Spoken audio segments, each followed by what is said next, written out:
بسم اللہ الرحمن الرحیم۔ السلام علیکم۔ دی ایجوکیٹرز ٹیکسلا کیمپس میں خوش آمدید۔ بچوں، آج ہم سبق غزوہ حنین کے مختصر سوالات کریں گے۔ پہلا سوال دیکھتے ہیں، وادی حنین مکہ مکرمہ سے کتنی دور ہے؟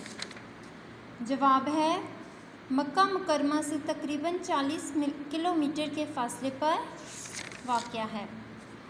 سوال نمبر 2 ہے، اوتاس کی وادی کہاں ہے؟ جواب ہے اوتاس کی وادی حنین کے قریب واقع ہے۔ سوال نمبر 3، غزوہ حنین کس سن ہجری میں پیش آیا؟ جواب ہے 6 شوال 8 ہجری کو پیش آیا۔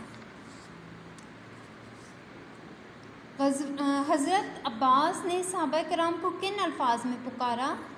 اس کا جواب ہے حضرت عباس نے آواز دی، بیت رضوان والو کہاں ہو؟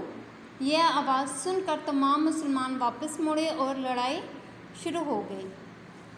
آخری سوال ہے، غزوہ حنین میں بنو ثقیف کے کتنے آدمی مارے گئے؟ جواب ہے بنو ثقیف کے 70 آدمی مارے گئے۔ آپ نے یہ تمام کام اپنی کاپی پہ کرنا ہے اور ان کو اچھی طرح یاد بھی کرنا ہے۔ اللہ حافظ۔